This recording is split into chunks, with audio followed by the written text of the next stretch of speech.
Hello friends, hope you are good. This is our lecture number 16 of auto system technology. आज हम देखने वाले हैं एयर सस्पेंशन सिस्टम के बारे में। आज का जो लेक्चर होने वाला है जो थोड़ा सा हमारा लेंदी होने वाला है, क्योंकि ये इस यूनिट का आखिरी लेक्चर होगा और काफ़ी सारे कॉन्सेप्ट्स हमें इस लेक्चर में देखने हैं। तो सबसे पहले देखते हैं कि एयर सस्पेंशन सिस्टम्स क्या होती है। तो ऑब्वियसली यहाँ पे एयर आ रहा है इसका नाम, तो जाहिर सी बात है न्यूमेटिक कुछ यूज़ किया जाएगा। So air springs are used in air suspension systems. The installation and configuration of air suspension systems varies for different makes and modules, but the underlying principles remains the same. तो ये point बता रहा है कि इसका installation और configuration अलग अलग हो सकता है, लेकिन इसका जो प्रिंसिपल है, प्रिंसिपल कौन सा है? एयर का, यानी कि एयर स्प्रिंग्स का, एयर न्यूमेटिक्स का, वो सेम रहने वाला है। द मेटल स्प्रिंग्स और कॉइल और लिप स्प्रिंग हमने जो प्रीवियस लेक्चर में देखा is removed and an air bag is also refer to as an air springs. तो एयर बैग जो है वो भी रेफर किया जाता है एयर स्प्रिंग्स की तरह। इज इंसर्टेड और fabricated to fit the place for the factory springs. तो हमने क्या किया है, यहाँ पे मेटल के जो स्प्रिंग्स थे, आज तक के लेक्चर में हमने जो कॉइल और लिप स्प्रिंग्स के बारे में देखा, उसको रिप्लेस किया है किसी एयर स्प्रिंग्स से। ओके, उसको इंसर्ट किया है, फैब्रिकेट किया है आपके सिस्टम में। When air pressure is supplied to the air bag, the suspension can be adjusted either up और डाउन। तो ये जो एयर बैग है, जो एयर स्प्रिंग की तरह काम कर रहा है, अगर आप इसमें प्रेशर सप्लाई करते हो तो ये अप और डाउन मूव करने लग जाएगा। Air spring is nothing but the flexible belongs usually made from the textile reinforced rubber containing compressed air which is used to carry the load on vehicles। तो ये स्प्रिंग क्या है? कुछ नहीं है, ये एक फ्लेक्सिबल बिलोंग के जैसा है। यूजुअली ये बनाया जाता है टेक्सटाइल री रबर से, और ये कंटेंट इसके अंदर फिल होता है compressed air.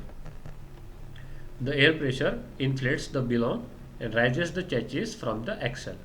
Air springs have electricity और springlessness when it is compressed. Okay, तो इसमें जब आप प्रेशर इन्फ्लेट करते हो तो आपका जो बिलोन है वो फुल जाता है, यानी कि रेज हो जाता है, तो ऑब्वियसली उसके साथ साथ आपकी चेचिस भी रेज हो जाएगी। It is use as many heavy duty trucks, trailers and buses on a roadways. तो ये हेवी ट्रक्स और ट्रेलर्स और बसेस में जनरली यूज़ किया जाता है। तो इसके बेसिक कैरेक्टरिस्टिक्स देख लेते हैं क्या होता है। They are soft if the vehicle is not loaded, but the stiffs increases when the load is increased by the increasing the air pressure। तो ये पहले सॉफ्ट होते हैं, जैसे जैसे आपके व्हीकल का लोडिंग बढ़ जाता है तो उसी के साथ साथ ये अपना इंक्रीज करते हैं प्रेशर। जैसे ही प्रेशर इंक्रीज कर देंगे तो इसका स्टिफनेस बढ़ जाएगा। So it gives the optimum riding comfort when the vehicle is slightly loaded and fully loaded conditions. The height of the vehicle is kept constant by varying the air pressure whenever the load varies occurs। ठीक है, तो इसका जो height है वो vehicle का constant होता है by varying the air pressure whenever the load varies occurs। Air springs increases vehicle stability by absorbing road shocks। The air springs systems are designed to maximize safe load carrying capacity, stability and overall ride quality। तो इसके types देख लेते हैं हम। Types के में इसके तीन बेसिक टाइप्स है, the double convoluted, the tapered sleeves and the rolling sleeves. तो ठीक है, वन बाय वन सभी बेसिक टाइप्स को देख लेते हैं। सो पहला जो टाइप्स है double convoluted design, it looks like the small tyres kept one over the other. तो ये जो है ये बिल्कुल टायर के जैसा दिखता है, एक स्मॉल टायर एक के ऊपर एक रखे है ऐसे तरह। These types of air springs generally has more load capacity, shorter strokes, and the more progressive spring rate, which is best suited for use on the most front suspension, where the spring is sit considerably inboard of the suspension's load point। ठीक है, तो ये काफ़ी इसका benefit ऐसा है कि इसकी लोड कैरिंग कैपेसिटी बहुत ज़्यादा होती है, इसका स्ट्रोक जो है वो शॉर्टर होता है। ठीक है, मतलब आपको अप एंड डाउन मोशन ज़्यादा नहीं मिलेंगी इसमें। ओके, बेटर स्टेबिलिटी मिलेगी and more progressive spring rate. This has the effect of multiplying load capping capacity requires while dividing the travel requirements. The taper and rolling sleeves, मतलब second type are smaller in diameter with longer stroke and more linear spring rate. ठीक है, तो ये इसके opposite है, इसमें strokes आपको ज़्यादा मिलाई दे रहा है। ठीक है, डायमीटर भी इसका कम होता है। They are best suitable for most rear end application because there has more travel requirement and fewer load capacity requirements. तो ये जो सेकेंड टाइप है ये जनरली रियर एंड में यूज़ किया जाता है, और जो फ्रंट टाइप है वो फ्रंट टाइप में फ्रंट सस्पेंशन में यूज़ किया जाता है। उसके बाद तीसरा type, devices for controlling the air pressure and compressor for compressing air are required in the air suspensions. These systems generally employ small electric और इंजन ड्रिवन एयर कंप्रेसर्स। ठीक है, तो आपको ये यूज़ करने के लिए ये एक बेसिक डिवाइस की ज़रूरत पड़ेगी जिसे हम कंप्रेसर कहते हैं। ऑब्वियसली आपको अगर एयर का सप्लाई करना है तो आपको कंप्रेसर की ज़रूरत पड़ेगी। ठीक है, but the suspension system is more complex. ठीक है, the electronically modulated air suspension is incorporated along with the air suspensions modern vehicle. तो ये जो क्योंकि आपको ज़्यादा सेंसिटिविटी चाहिए इसलिए ये कॉम्प्लिकेट हो जाता है, इसीलिए हम यहाँ पे इलेक्ट्रॉनिक मॉड्यूलेटेड यूज़ किया जाता है जो काफ़ी सेंसिटिव होता है और आपके रोड के कंडीशंस के हिसाब से एडजस्ट कर लेगा है। तो इस तीनों टाइप के फिगर देखिए, फर्स्ट टाइप है बिलोन टाइप। मैंने कहा था एक के ऊपर एक टायर के रखा है, इसका कंस्ट्रक्शन दिखाई देता है। उसके बाद है पिस्टन टाइप एयर स्प्रिंग, और थर्ड टाइप है इलोंगेटेड बिलोन एयर स्प्रिंग्स। तो first thing first, the bellow type air suspension. This type of spring consist of rubber bellows. तो so the bellows are made up of inter circular sections having two convoluted for proper functioning as shown in figure. So balloon type air suspension replace the coil spring. तो यहाँ पे आपको दिखाई दे रहा है एक लोअर विशबोन और एक अपर विशबोन जो कि कनेक्टेड होता है फ्रेम मेंबर से, उसके बीच में आता है ये सस्पेंशन कट है। ओके, तो ये आपको एक फ्लेक्सिबल बिलोन दिखाई दे रहा है यहाँ पे, एक लोअर पार्ट और एक उसके अपोजिट उल्टा रखा होता है यानी कि कॉन्वोलेटेड रखा होता है ये दूसरा पार्ट, और इसके अंदर एयर फिल किया जाता है। ओके, जैसे ही आप एयर का प्रेशर कम ज़्यादा करोगे उस हिसाब से इसके wishbone up and down movement करेंगे। ठीक है, दूसरा टाइप देखिए type piston type. The spring has a metal air container in the form of involuted drum. ठीक है, तो यहाँ पे एक पिस्टन दिखाई दे रहा है आपको, ड्रम दिखाई दे रहा है। The drum is connected to the frame, the sliding piston is connected to the lower wishbone. तो यहाँ पे जो पिस्टन है वो लोअर विशबोन से कनेक्टेड है और जो ड्रम है वो अपर फ्रेम मेंबर से कनेक्टेड है। The flexible diaphragm provides a seal. The diaphragm is tightly connected as its outer circumference to the lip of the drum and the center of the piston as shown in figure. That means the second number figure. Okay, उसके बाद last figure देखते हैं, इसका construction देखिए, elongated बिलोन। Okay, यहाँ पे इसके नाम में आपको सजेशन मिल रहा है कि ये इलोंगेटेड बिलोन्स है। प्रीवियस कंडीशन में बिलोन्स आपके सर्कुलर थे, यहाँ पे क्या थे, इलोंगेटेड है।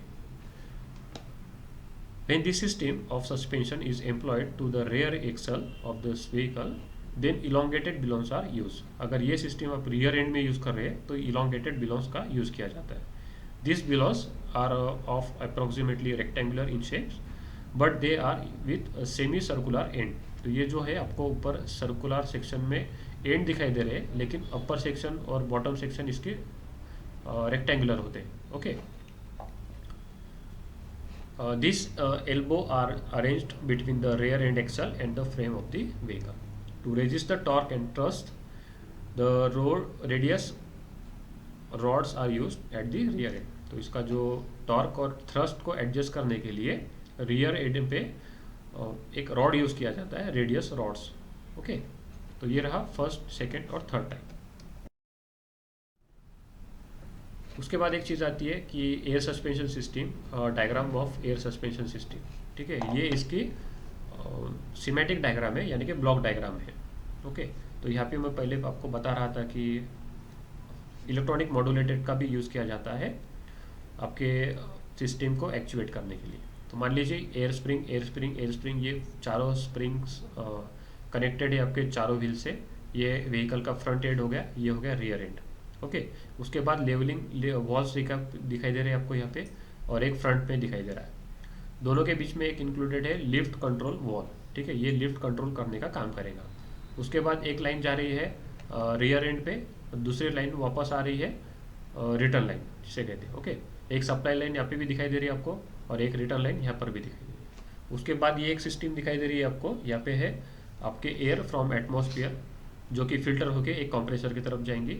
ये कंप्रेसर इसे ट्रांसमिट कर देगा एयर एक्यूमुलेटर के थ्रू एक रिलीफ वॉल्स के पास। ओके, तो यही से आपका एयर सिस्टम एयर सप्लाई मिल जाएगा।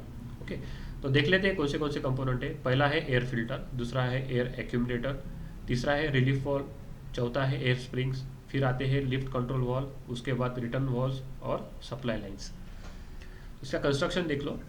The layout of an air suspension system has been shown in figure. The 4 air springs, मतलब 1 2 3 4 each for your road wheels are mounted on the same position where generally the coil springs are mounted. It is also consist of air compressor, air accumulator, relief wall, lift control valve, levelling valve and pipelines. ठीक है, तो आप देखिए आप third year में हो तो आपको ये हर सारे कंपोनेंट्स के बारे में जानकारी है, इसके फंक्शन के बारे में भी जानकारी है। तो लेक्चर ज़्यादा लंबा ना हो जाए इसलिए मैं आपको ये एक्सप्लेन करके नहीं बता रहा हूँ। तो सीधे सीधे वर्किंग देख लेते हैं इसका इन शॉर्ट में। तो an air compressor takes the atmospheric air through the filter and compresses it to a pressure about 240 megapascal. तो इस सिस्टम में 240 मेगापास्कल का आपको प्रेशर मिल रहा है। At which pressure the air accumulator tank is maintain which is also provided with the safety relief valve. Then high pressure air goes through the lift control valve and levelling valve to the air spring as shown in previous figure. Okay, each air spring is lifted with compressor air which supports the weight of the vehicle.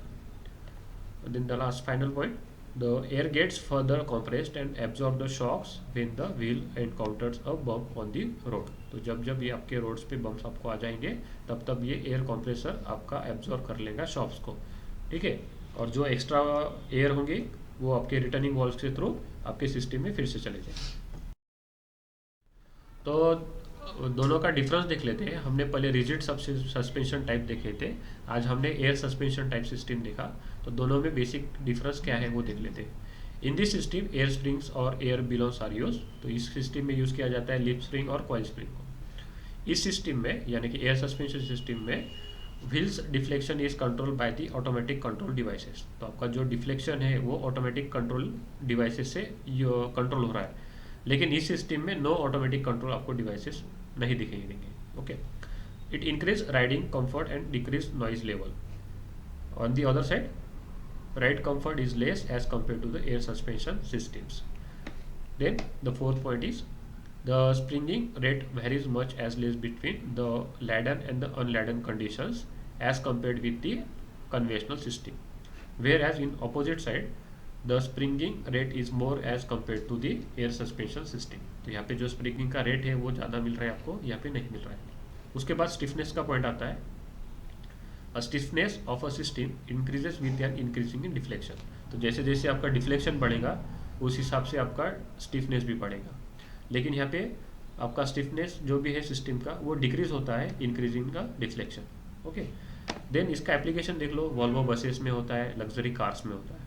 On the other hand rigid application जो है suspension वो आपको generally हर जगह पे दिखाई देगा, heavy and medium duty में, passengers cars में, ETC में। Okay, then it reduces fatigue to the driver and the passenger, क्योंकि यहाँ पे ऑटोमेटिक कंट्रोल सिस्टम्स का यूज़ किया जा रहा है।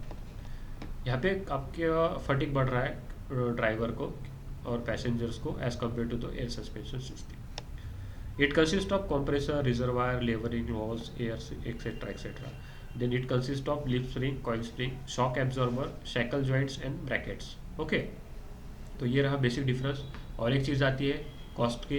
तो एयर सस्पेंशन सिस्टम्स में आप ज़्यादा डिवाइसेस यूज़ कर रहे हो, उसके बाद ऑटोमेटिक कंट्रोल सिस्टम्स का यूज़ कर रहे हो, तो ऑब्वियसली एयर सस्पेंशन सिस्टम आपकी महंगी होती है as compare to rigid suspension system. उसी के साथ साथ एयर सस्पेंशन सिस्टम्स का आपको मेंटेनेंस भी काफ़ी ज़्यादा मॉनिटर करना होता है।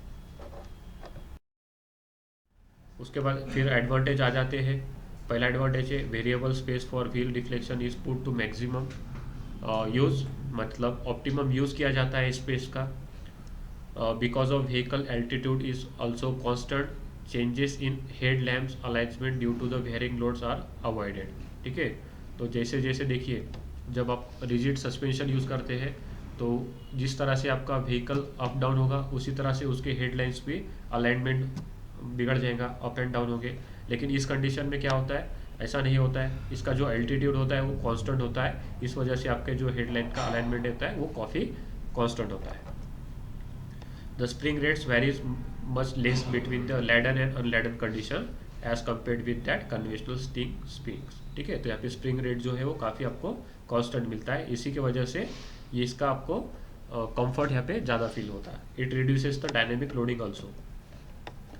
The improved standard of the ride comfort and the noise reduction attained with the spring reduces both driver and the passengers fatigue। कुछ डिसएडवांटेज भी है, पहले बताया मैंने इसका, हायर इनिशियल कॉस्ट है, it occupies more space, the maintenance cost is also more due to lack of friction damping, it is necessary to road shocks. Okay, यहाँ पे फ्रिक्शन डैम्पिंग का कॉन्सेप्ट आपको काफ़ी दिखाई दे रहा है। एप्लीकेशंस ऑब्वियसली मॉडर्न बसेस में, वॉल्वो बसेस में, पैसेंजर के कार्स में ये काफ़ी रेयरली आपको दिखाई देगा। पैसेंजर कार्स में, जो लग्जरी कार्स होती है उसी में यहाँ पर ये आपको इसका एप्लीकेशन दिखेगा। उसके बाद छोटे मोटे ट्रक्स फॉर कंफर्ट राइड्स के लिए। तो आज के लेक्चर में हमने आज का जो भी एयर सस्पेंशन सिस्टम का सारा डिस्क्रिप्शन देखा। आने वाले लेक्चर्स में हम यूनिट नंबर आपका जो एक्चुअली मेरा शायद 4th यूनिट आपका कंप्लीट हो चुका है, HVAC सिस्टम, उसके बाद हम सीधे जंप करेंगे 5वें यूनिट पे। ओके, क्या सिस्टम का नाम है शायद आपका सिक्योरिटी एंड कन्वीनियंस। ओके, वो वाला यूनिट हम शुरू करने जा रहे हैं। तो आज के लेक्चर में आपको अगर कोई भी डाउट्स हुआ तो आप कमेंट सेक्शन बॉक्स में या फिर आपके गूगल क्लासरूम में मुझे पूछ सकते हो।